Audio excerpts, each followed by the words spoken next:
Le désordre que tu portes n'est pas dans ta maison, ni dans ton travail, ni dans les personnes qui t'entourent. Le véritable désordre est dans ton esprit. C'est là que naissent l'anxiété, le manque de direction et le sentiment d'être coincé dans une vie qui n'avance pas.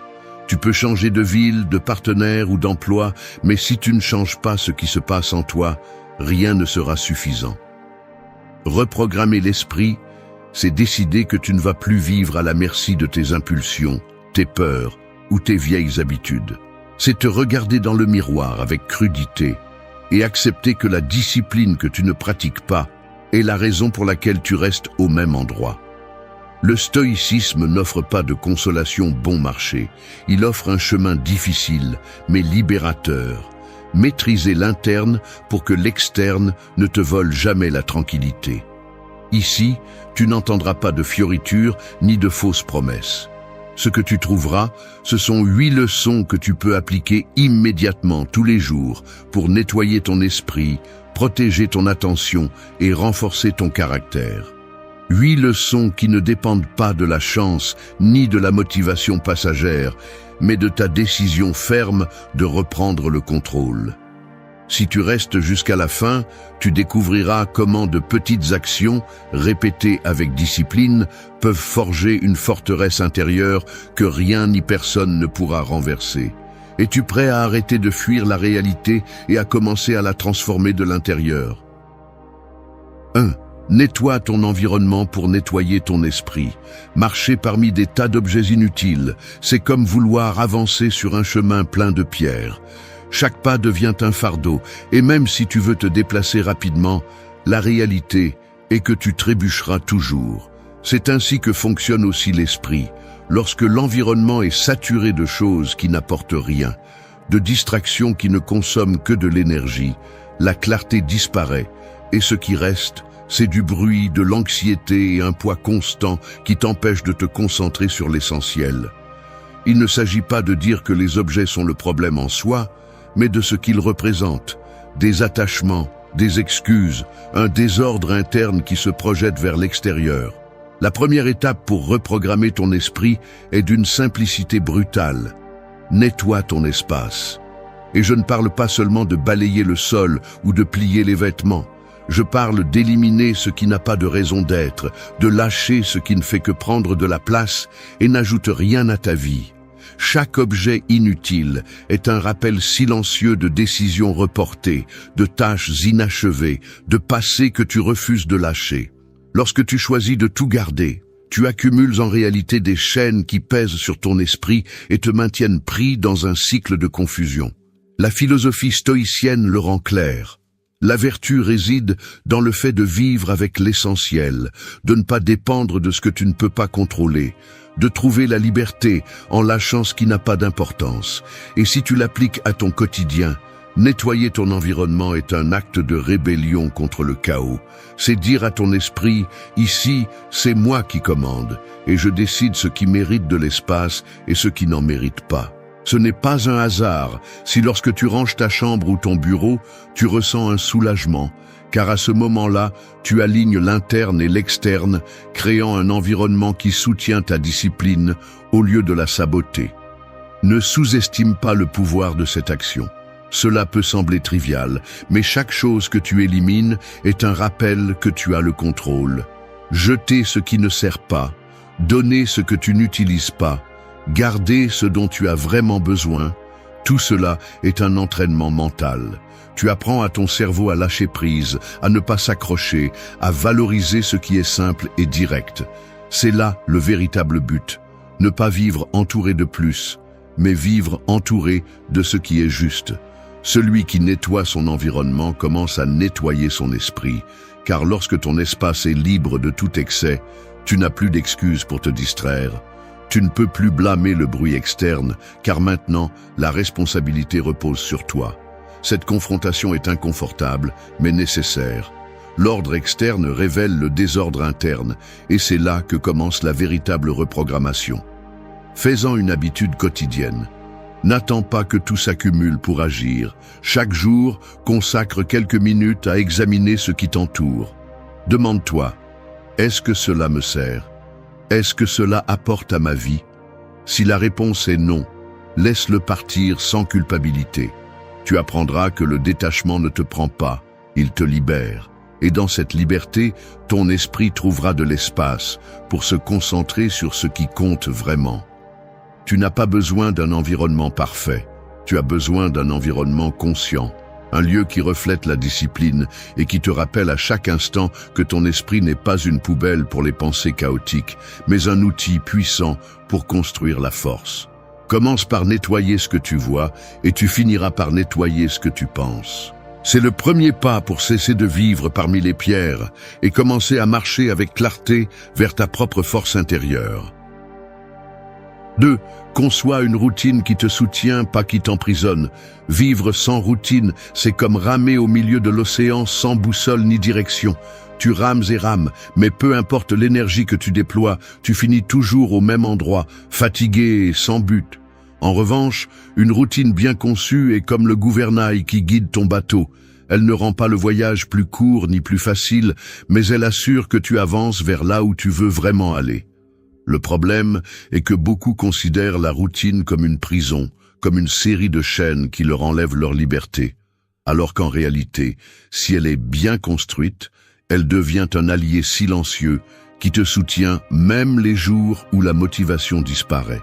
L'esprit humain a besoin de structure, car sans elle, il se disperse et se laisse emporter par les impulsions et les distractions. Le stoïcisme enseignait précisément cela. La maîtrise de soi naît de la constance, d'avoir un ordre qui protège ton énergie et te rappelle chaque jour ce qui est important et ce qui ne l'est pas. C'est pourquoi une routine ne doit pas être rigide au point de t'étouffer, elle doit être une stratégie qui fonctionne comme un bouclier et comme un moteur.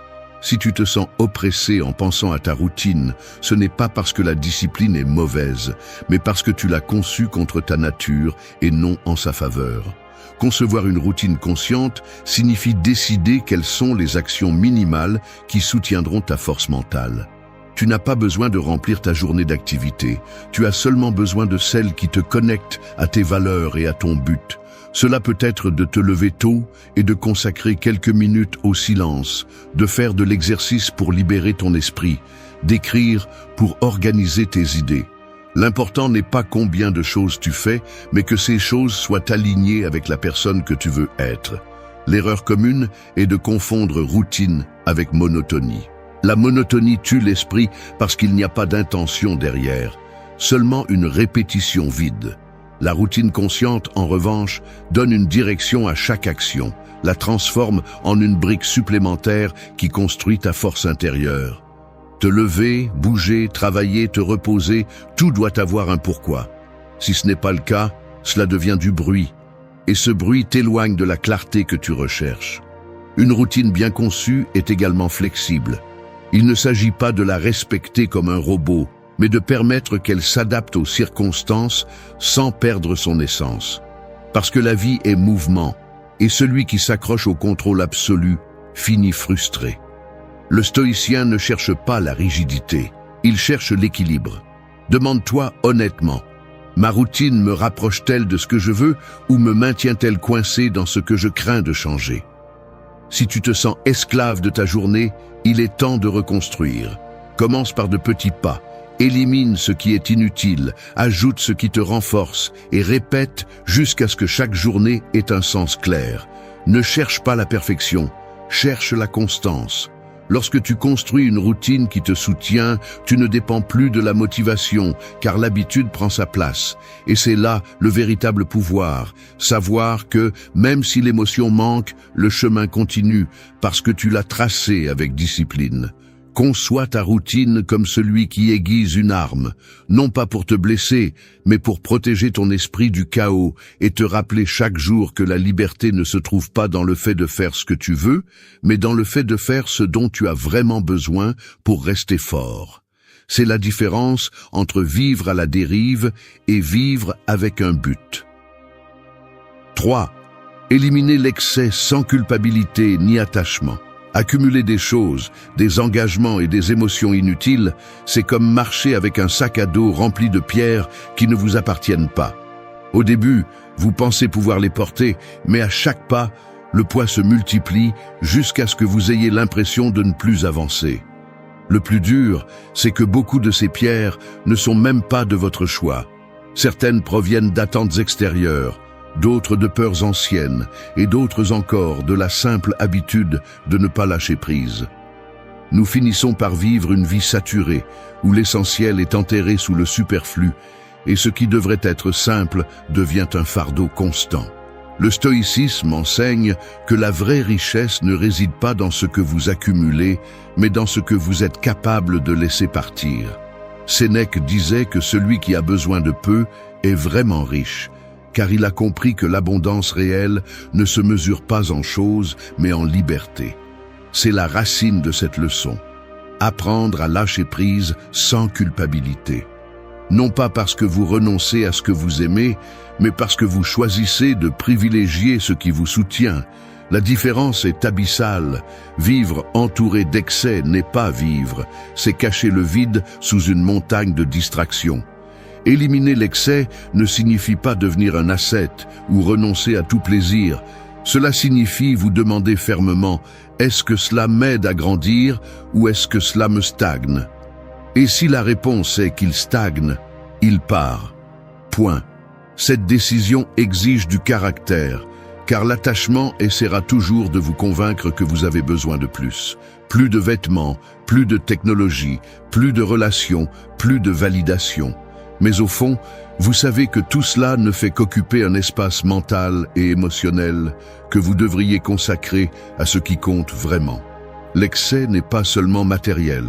Il est dans les conversations vides que vous répétez par habitude, dans les promesses que vous acceptez pour ne pas déranger, dans les émotions négatives que vous continuez à nourrir, même si elles n'ont plus de sens. Chacun de ces excès est une fuite d'énergie qui affaiblit votre force intérieure. Lorsque vous décidez de les éliminer, ce que vous récupérez n'est pas du vide, c'est de l'espace. Le problème est que la plupart des gens s'accrochent à l'inutile par peur. Peur de se retrouver sans rien, peur de faire face au silence, peur de découvrir que ce qui reste après l'excès est un moi qu'ils ne savent pas comment regarder. C'est pourquoi lâcher prise n'est pas seulement un acte pratique, c'est un acte de courage. Il faut reconnaître que ce que vous êtes ne dépend pas de ce que vous accumulez, mais de la force avec laquelle vous faites face au présent. Commencez par le plus simple. Débarrassez-vous de ce que vous n'utilisez pas. Nettoyez votre calendrier des engagements inutiles. Coupez les conversations qui n'apportent rien. Laissez partir les culpabilités qui vous empêchent d'avancer. Faites-le petit à petit, mais faites-le avec détermination. Chaque fois que vous éliminez quelque chose, votre esprit s'entraîne au détachement et apprend à se concentrer sur ce qui compte vraiment. Ne vous sentez pas coupable de le faire. Le monde essaiera de vous faire croire que supprimer, c'est perdre, alors qu'en réalité c'est gagner. Gagner en clarté, en légèreté, en pouvoir sur soi-même. Parce que celui qui vit entouré d'excès ne possède rien, alors que celui qui sait lâcher prise est maître de sa vie. Éliminez sans peur, sans excuse et sans regarder en arrière. Faites-le avec la fermeté de celui qui comprend que la force ne se construit pas en portant tout, mais en apprenant à marcher léger. C'est la clé.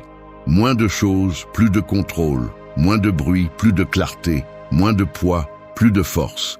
Et dans cette légèreté, vous découvrirez que vous n'avez rien perdu d'important. Vous avez simplement arrêté de porter des pierres qui ne vous appartenaient jamais. 4. Respire avant de réagir.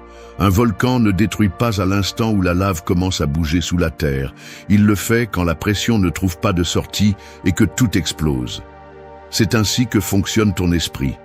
Les émotions commencent comme une étincelle interne, de petites tensions qui, si elles ne sont pas contrôlées, finissent par éclater en paroles, en cris ou en décisions que tu regrettes par la suite. La différence entre perdre le contrôle et le maintenir réside dans un geste aussi simple que beaucoup sous-estiment, prendre le temps de respirer. La réaction immédiate est le piège le plus courant de l'être humain. Quelqu'un te provoque et tu réponds sans réfléchir. Une situation se complique et tu agis avec colère. Un commentaire te blesse et tu ripostes. Le résultat est toujours le même. Plus de conflits, plus de chaos, plus de culpabilité. Le stoïcisme enseigne que nous ne sommes pas maîtres de ce que font les autres, mais bien de la façon dont nous répondons. Et pour avoir ce contrôle, la première chose à apprendre est de faire une pause. Respirer est cet espace bref, presque invisible, où tu récupères ton pouvoir avant de le céder à la colère ou à la peur. Cela semble trop simple pour être vrai, mais la respiration est la clé maîtresse de l'esprit. Quand tu inspires profondément et que tu expires calmement, le corps reçoit un signal clair. Il n'y a pas de danger immédiat, tu n'as pas besoin de passer en mode attaque. En ces quelques secondes, tu désactives la tempête et tu allumes la clarté. Ce que tu allais dire avec colère se transforme en silence ferme. Ce que tu allais décider par impulsion se transforme en choix conscient. Et c'est là que réside la différence entre détruire et construire. Respirer avant de réagir ne signifie pas réprimer ce que tu ressens, cela signifie le maîtriser. La colère continuera d'exister, la frustration continuera d'apparaître, mais elles n'auront plus le pouvoir de te contrôler. Tu choisis comment exprimer ces émotions et dans quelle mesure tu permets qu'elles influencent tes actes. Fais de la respiration une pratique quotidienne, pas seulement une ressource d'urgence. Consacre des moments à inspirer et à expirer consciemment, entraînant ton esprit à revenir au centre lorsque la pression augmente. N'attends pas le conflit pour pratiquer, car la tranquillité s'entraîne avant la tempête, pas pendant. Si chaque jour tu nourris cette habitude, viendra le moment où, face à toute provocation, ton corps saura s'arrêter automatiquement. Pense à combien de problèmes tu aurais pu éviter si tu avais respiré avant de répondre, avant de discuter, avant de te rendre. Cette pause ne change pas ce que font les autres, elle change ce que tu décides de faire avec. Et au final, c'est là la racine du stoïcisme, le contrôle de l'interne face au désordre externe. Ne te trompe pas, respirer n'est pas une faiblesse, c'est un pouvoir. Parce que le véritable fort n'est pas celui qui crie le plus fort, c'est celui qui peut garder le silence quand tout le monde attend son explosion. Celui qui se donne une seconde de calme au milieu de la pression démontre une force que peu de gens connaissent, celle de gouverner son propre volcan. Pratique-le jusqu'à ce qu'il devienne naturel. Quand tu sens la tension monter, souviens-toi que tu as un outil immédiat à portée de main, ta respiration. Utilise-la pour rompre le cycle de réaction automatique et choisir en conscience. Ce choix répété encore et encore est celui qui construit un esprit solide, capable de résister aux provocations sans perdre l'équilibre. Respire avant de réagir et tu constateras que même si tu ne peux pas contrôler le monde, tu peux toujours te contrôler toi-même. 5. Fais du silence ton refuge. Le bruit constant est comme une fuite d'eau qui ne s'arrête jamais. Au début, il semble inoffensif, mais avec le temps, il érode ta patience, ton énergie et ta clarté.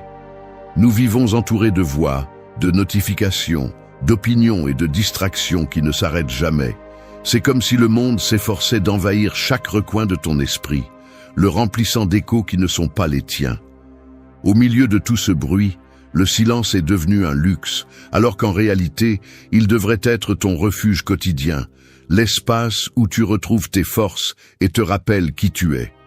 Le silence n'est pas vide, ce n'est pas l'absence de vie, c'est l'endroit où ton esprit s'organise, où tes émotions se calment et où tes pensées les plus claires apparaissent. Les stoïciens l'ont toujours compris. Celui qui ne sait pas être en silence avec lui-même ne pourra jamais maîtriser le bruit du monde. Car le véritable contrôle ne se mesure pas à ce que tu réponds aux autres, mais à la tranquillité avec laquelle tu te parles à toi-même quand personne d'autre n'est présent. La plupart des gens craignent le silence parce qu'il les confronte à ce qu'ils essaient de cacher. Quand il n'y a pas de musique, de conversation ou de distraction, la seule chose qui reste est ta voix intérieure, et souvent, nous ne supportons pas de l'écouter. C'est pourquoi nous cherchons à remplir chaque moment avec des stimuli pour éviter de faire face à l'inconfort d'être seul avec notre esprit. Mais c'est justement cet inconfort dont tu as besoin. C'est là que commence le véritable travail de reprogrammation, en écoutant tes peurs, tes doutes et tes contradictions jusqu'à ce qu'ils cessent de te dominer. Fais du silence une pratique consciente. Je ne parle pas de te retirer du monde comme un ermite. Je parle de réserver des moments dans ta journée où tu éteins tout et es simplement avec toi-même. Cela peut être au réveil, avant de dormir, ou au milieu d'une journée intense. L'important est que ce soit un espace inviolable, un pacte avec toi-même, où personne ni rien ne peut t'interrompre. Dans ces minutes de tranquillité, tu découvriras que l'esprit, en cessant de recevoir du bruit externe, commence à organiser l'interne. Le silence est aussi une arme, parce que celui qui sait se taire sait observer. Et celui qui observe, sans avoir besoin de répondre, gagne un avantage. Dans les discussions, les conflits, les décisions difficiles, le silence te donne du pouvoir. Il te permet d'écouter ce que les autres ne disent pas, d'analyser ce qui compte vraiment et d'agir sans précipitation. Ne confonds pas le silence avec la soumission. Le silence conscient n'est pas passivité, c'est stratégie. C'est savoir que tu n'as pas besoin de réagir à tout, parce que ta valeur ne dépend pas de remplir l'espace avec des mots, mais de la force avec laquelle tu maintiens ton calme. Pratiquer le silence ne sera pas toujours confortable. Au début, tu ressentiras de l'anxiété, de l'ennui ou de l'impatience, mais avec le temps, cela devient une habitude qui renforce ton esprit. C'est comme entraîner un muscle. Plus tu le pratiques, plus il devient fort. Et cette force se traduit par une clarté mentale, une résilience face au chaos et une paix que rien d'extérieur ne peut acheter. Pense à ceci. Le monde crie pour te confondre, mais le silence te murmure la vérité. Et cette vérité est que la tranquillité ne réside pas dans ce que tu as ou dans ce que tu accomplis, mais dans ta capacité à trouver un refuge en toi. Si tu fais du silence ton allié, tu découvriras que peu importe combien le bruit extérieur est fort, tu auras toujours un endroit où rien ne peut te toucher. Cet endroit s'appelle la force intérieure, et il commence par le simple acte de te taire pour t'écouter. 6. Protège ton attention comme ta plus grande arme. Imagine que ton attention est comme un faisceau de lumière dans l'obscurité. Si tu la concentres en un seul point, elle peut traverser n'importe quel obstacle, même couper l'acier comme le fait un laser. Mais si tu la disperses dans toutes les directions, elle n'éclaire guère et se dissipe en quelques secondes. C'est ainsi que fonctionne ton esprit. Peu importe ton intelligence ou ce que tu veux accomplir, si tu ne protèges pas ton attention de ce qui la consomme, tu n'auras jamais la véritable force pour avancer. L'attention est ta ressource la plus précieuse, plus que l'argent, plus que le temps, car c'est là que se construit ta vie. Aujourd'hui, le monde entier conspire pour la voler. Publicité, réseaux sociaux, notifications, conversations futiles, tout est conçu pour capter ton regard, ton énergie et ta concentration. Chaque minute que tu cèdes est un voleur invisible qui te prive de pouvoir sans que tu t'en rendes compte. Et le pire, c'est que beaucoup donnent leur attention volontairement, comme si elle n'avait pas de prix, alors qu'en réalité, elle détermine la qualité de tes journées. Le stoïcisme enseignait que tu ne peux pas contrôler ce que font les autres, mais tu peux contrôler où tu diriges ton esprit. Si tu laisses n'importe qui le contrôler, tu renonces à ta liberté.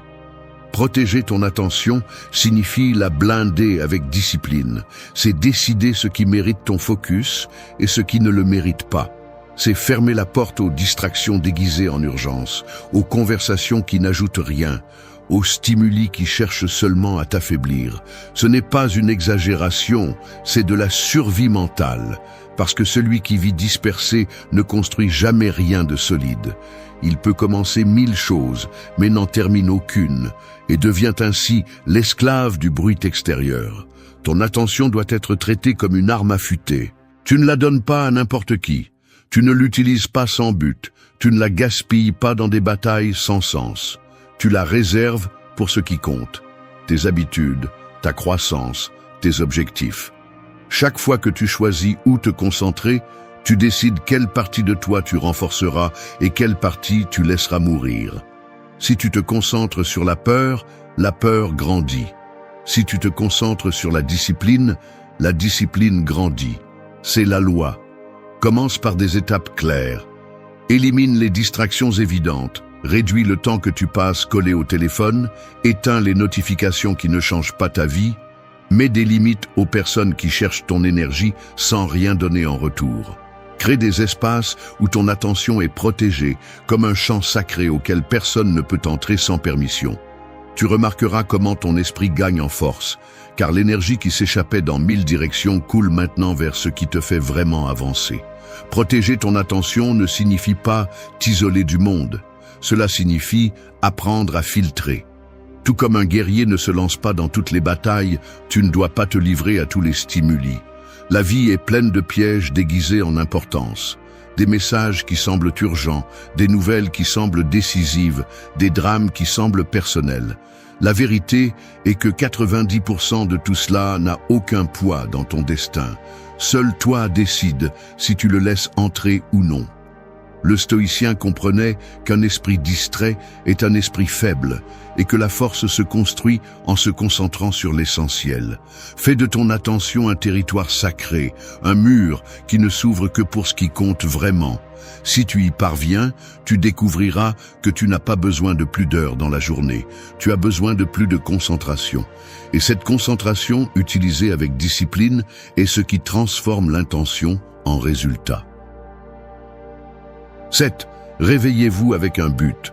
Se réveiller sans but est comme allumer une voiture sans destination. Le moteur rugit, le carburant se consume, les roues tournent, mais il n'y a pas de cap défini. Vous pouvez passer toute la journée à accélérer et pourtant finir au même point où vous avez commencé, épuisé et sans réel progrès. C'est ainsi que beaucoup vivent, se levant par inertie, poussés par la routine ou par des obligations externes, sans prendre le temps de réfléchir à la direction qu'ils veulent prendre. Mais celui qui se réveille avec un but n'ouvre pas seulement les yeux, il ouvre un chemin. Le premier moment de la journée est un terrain vierge, une page blanche où vous décidez du ton de votre journée. Si vous le remplissez de hâte, de plaintes et de distractions, cette énergie vous accompagnera jusqu'à la nuit. En revanche, si vous le commencez avec clarté, discipline et but, le reste de la journée devient une extension de cette force initiale. Les stoïciens le savaient bien. Marc Aurèle commençait chaque journée en se rappelant qu'il affronterait des personnes difficiles, mais qu'il avait néanmoins le pouvoir d'agir avec vertu. Ce rappel était son ancre, son but pour ne pas dévier. Se réveiller avec un but n'est pas une phrase de motivation, c'est une pratique. Cela signifie ouvrir les yeux et savoir clairement pourquoi vous vous levez, ce que vous voulez semer dans ces heures qui sont devant vous. Il ne s'agit pas de planifier de grandes conquêtes quotidiennes, mais de choisir consciemment comment utiliser votre énergie. Cela peut être un but simple comme travailler avec discipline, parler calmement ou rester concentré. L'important est qu'il soit le vôtre et que vous le portiez comme un guide invisible tout au long de la journée. La plupart des gens se lèvent et la première chose qu'ils font est de chercher une distraction. Regarder le téléphone, se plonger dans les réseaux sociaux, laisser les autres décider de la direction de leurs pensées. C'est l'erreur, car en cédant vos premières minutes, vous cédez votre pouvoir. Ce que vous devriez faire, c'est revendiquer ces instants comme les vôtres, les protéger comme le début sacré de votre journée. C'est là que votre but doit être semé, avant que le bruit du monde n'essaie de vous l'arracher. Faites-en une habitude. Au réveil, au lieu de vous perdre dans l'inertie, répétez votre but à voix haute ou écrivez-le. Demandez-vous, qu'est-ce que je veux accomplir aujourd'hui qui me rapproche de la vie que je recherche? Cette question, répondue avec honnêteté, transforme la paresse en direction. Même si votre journée semble répétitive, le but lui donne un sens, parce que vous n'agissez plus par obligation, mais par décision. Le but est aussi un bouclier contre la dispersion. Lorsque des imprévus, des tentations ou des distractions surgissent, vous pouvez revenir à cette intention initiale et vous demander « Est-ce que cela me rapproche de ce que j'ai dit que je ferais aujourd'hui ou est-ce que cela m'éloigne ?» Cette simple réflexion peut vous sauver de retomber dans de vieilles habitudes et vous ramener sur le chemin que vous avez tracé le matin. Ne confondez pas le but avec la perfection. Il ne s'agit pas de réaliser tout ce que vous imaginez, mais de marcher avec une direction. Même si vous échouez dans certaines tentatives, ce qui compte, c'est que la journée n'a pas été un bateau à la dérive. C'était un pas conscient vers quelque chose de plus grand. Et dans cette répétition quotidienne se forme un caractère solide, un esprit entraîné à vivre avec intention. Se réveiller avec un but, c'est en essence se rappeler chaque matin que vous n'êtes pas ici juste pour survivre, mais pour construire. Que chaque jour, aussi commun qu'il puisse paraître, est une opportunité de modeler votre esprit et votre vie. Commencez la journée avec cette conviction et vous verrez comment le cours de vos actions change. Parce que celui qui contrôle son réveil contrôle aussi le cours de son existence.